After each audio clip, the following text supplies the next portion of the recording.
Hey guys, defence আপডেটের একটি নতুন এপিসোডে আপনাদের সবাইকে স্বাগত জানাই।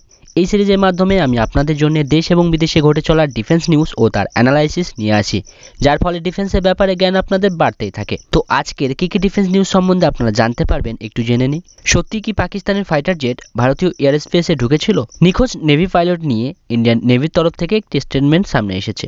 ইসরায়েল থেকে কেনা হবে টোড আর্টিলারি গান সিস্টেম। ডিআরডিও নতুন ল্যাবরেটরি তৈরি করছে চায়না এবং পাকিস্তানের উপর রিসার্চ করবার জন্য। এছাড়াও আরও কিছু ডিফেন্স নিউজ এই ভিডিওতে কভার করেছি, তো আশা করি ভিডিওটি প্রথম থেকে শেষ পর্যন্ত সবাই দেখবেন। তো হে গাইস, আমি ইসানু আর আপনারা দেখছেন বাংলা ডিফেন্স আপডেট ও অ্যানালাইসিসের ভরসাযোগ্য ইউটিউব চ্যানেল, যার নাম লেটেস্ট ডিফেন্স নিউজ।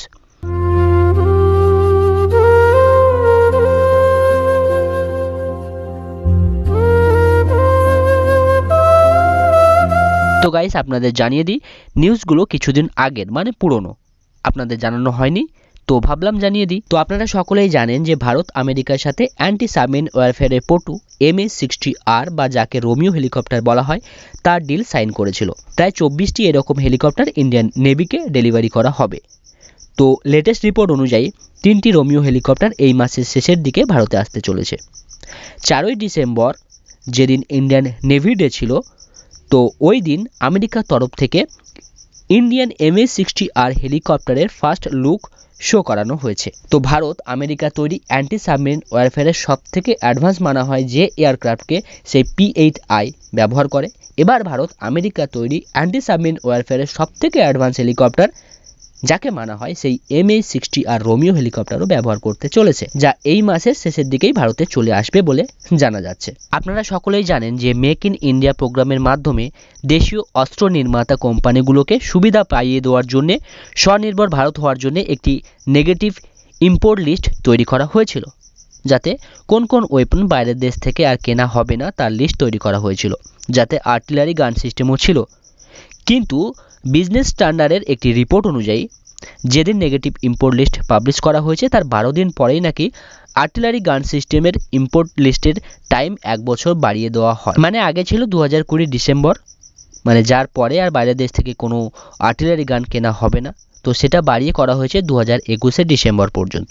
মানে এই 1 বছরে বাইরের থেকে আর্টিলারি গান সিস্টেম ক্রয় করতে পারবে ইন্ডিয়ান আর্মি। তো বিজনেস স্ট্যান্ডার্ডের একটি রিপোর্ট অনুযায়ী ইন্ডিয়ান আর্মি ইসরায়েলের সাথে আর্টিলারি গান সিস্টেমের একটি ডিল নাকি খুব শীঘ্রই সাইন করতে চলেছে, এবং এই ডিলের মাধ্যমে ভারতীয় আর্মি প্রায় 1580টি আর্টিলারি গান কিনতে চলেছে, যার মূল্য হবে প্রায় 23,700 কোটি টাকা। তো ইসরায়েল থেকে 155 মিলিমিটার আর 72 ক্যালিবারের আর্টিলারি গান সিস্টেম কেনা হবে। আপনাদের জানিয়ে দিই, এর কিন্তু অফিসিয়ালি আপডেট নেই, হতে পারে লবি দ্বারা এরকম করা হচ্ছে, কারণ ভারত অলরেডি আর্টিলারি গান তৈরি করে ফেলেছে। হয়তো হতে পারে যে ভারতের তৈরি আর্টিলারি গান সিস্টেম ইন্ডিয়ান আর্মির প্রয়োজনের মতো না, কিন্তু আপনারা কিছু মাস আগে অ্যান্টি ট্যাঙ্ক মিসাইলের লবির কথা ভাবুন, শর্ট রেঞ্জের এয়ার ডিফেন্স সিস্টেমের কথা ভাবুন, কিভাবে দেশীয় প্রযুক্তিকে খারাপ প্রমাণ করবার জন্যে উঠে পড়ে লেগেছিল লবিরা, যাতে বিদেশ থেকে সিস্টেম কেনা হয়। ঠিক এটাও হয়তো হতে পারে, আমি কিন্তু বলছি হতে পারে। সেই কারণে শেষ পর্যন্ত ইন্ডিয়ান আর্মির তরফ থেকে কোনো রকম স্টেটমেন্ট না পাওয়া পর্যন্ত বিশ্বাস করবেন না যে ইসরায়েল থেকে কোনো রকম আর্টিলারি গান সিস্টেম কেনা হচ্ছে ভারতীয় আর্টিলারি গান সিস্টেমকে বাদ দিয়ে। Update from MiG-29K crash report. তো কিছুদিন আগে ভারতীয় নেভির একটি MiG-29K ট্রেনার এয়ারক্রাফট ক্র্যাশ হয়েছিল, আপনারা জানেন, যাতে একজন পাইলটকে উদ্ধার করা গেলেও সেকেন্ড পাইলট কমান্ডার নিশান্ত সিংকে খুঁজে পাওয়া যায়নি। তো রিসেন্ট ইন্ডিয়ান নেভির তরফ থেকে একটি স্টেটমেন্ট দেওয়া হয়েছে। স্টেটমেন্টে বলা হয়েছে ইন্ডিয়ান নেভির তরফ থেকে সমুদ্র এবং আকাশপথে একটি ইন্টেনসিভ সার্চ অপারেশন চালানো হচ্ছে, যাতে ডুবুরিদের কাজে লাগানো হচ্ছে, যাতে সি ব্যাড ম্যাপিং কাজে লাগানো হচ্ছে আন্ডার ওয়াটার সার্চিংয়ের জন্যে। তো এই সার্চ অপারেশনে গোয়া কোস্ট থেকে প্রায় 70 কিলোমিটার দূরে MiG-29K ফাইটার জেটের ধ্বংসাবশেষ পাওয়া গেছে এবং কিছু এয়ারক্রাফটের পার্টও রিকভার করা হয়েছে। যে জায়গায় এসব পাওয়া গেছে সেখানে INS নিরক্ষিত নামে ইন্ডিয়ান নেভির একটি শিপ পৌঁছেও গেছে এবং সেখানে খোঁজ চালাচ্ছে, কিন্তু কমান্ডার নিশান্ত সিং এর এখনো কোনো সন্ধান পাওয়া যায়নি। আপনাদেরকে জানিয়ে দিই, কমান্ডার নিশান্ত সিংকে খোঁজার জন্য 9টি ওয়ারশিপ এবং 14টি এয়ারক্রাফট ব্যবহার করা হচ্ছে। আমার মতোই আপনারা প্রার্থনা করছেন যেন কমান্ডার নিশান্ত সিং সুস্থভাবে ফিরে আসে। গত রবিবারের ঘটনা এটা।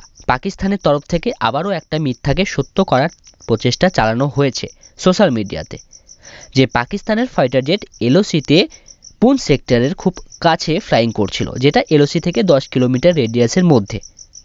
আপনারা সকলেই জানেন যে কোনো দেশের ফাইটার জেট ইন্টারন্যাশনাল বর্ডার থেকে 10 কিলোমিটারের মধ্যে ফ্লাই করতে পারবে না, কিন্তু পাকিস্তানের ফাইটার জেট নাকি সেটা করেছে। পাকিস্তানি গাধারা কেবলমাত্র এই পর্যন্ত থেমেছিল না, তারা আরও এক ধাপ এগিয়ে বলে যে বিগত সোমবারে, মানে ঠিক বিগত রবিবারের পরের দিনই পাকিস্তানের একটি ফাইটার জেট নাকি এলওসি ক্রস করে ভারতের 3 থেকে 5 কিলোমিটার ভিতরে প্রবেশ করেও গেছিল।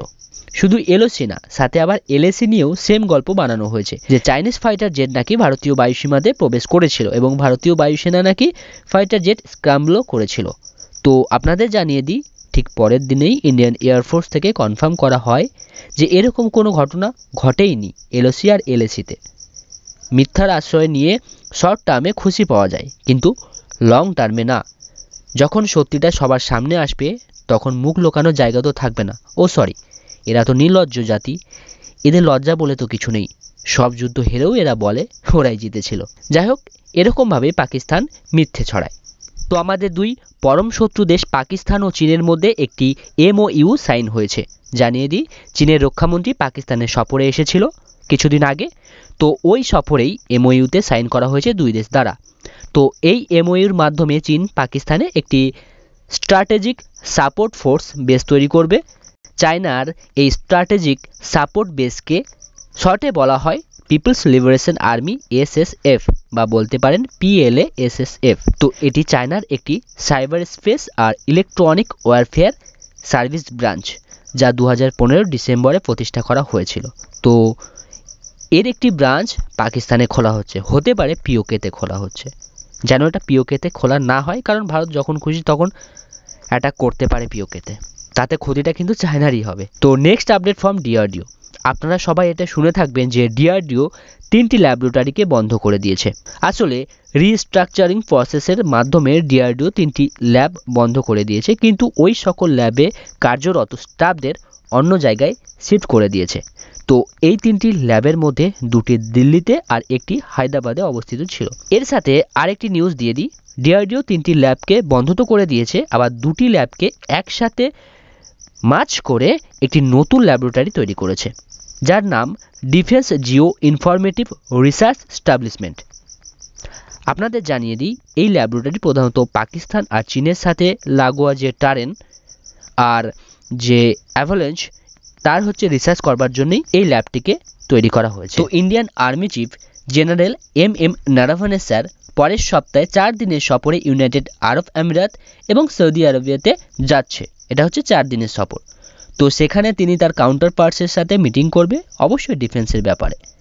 তো আপনাদের বলে দিই, গালফ কান্ট্রির মধ্যে কাতার, সৌদি আর ইউএই ব্রহ্মস মিসাইলের উপর ইন্টারেস্ট দেখিয়েছে। তো সেই নিয়েও কথা হবে ইউএই ও সৌদি আরবের সাথে। তো দেখতেই পাচ্ছেন ব্রহ্মস মিসাইলের প্রতি কত দেশ আগ্রহ দেখাচ্ছে। ফিলিপিন্স গেল, ভিয়েতনাম গেল, ব্রাজিল গেল, এবার ইউএই, সৌদি আরব, কাতার। আপনাদের বলে দিই, ইউএইর সাথে ভারতের সম্পর্ক বর্তমানে অনেক উন্নত হয়েছে।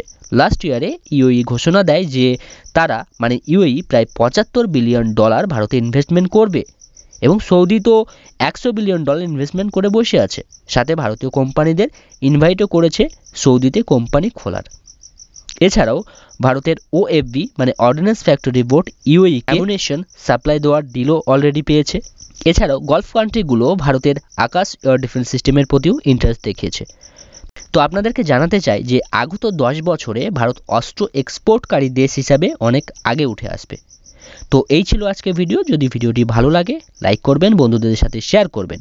দেখা হবে নতুন একটি ভিডিওতে নতুন টপিকের সাথে। ততক্ষণে সবাই ভালো থাকবেন, সবাইকে ভালো রাখবেন। ধন্যবাদ। জয় হিন্দ।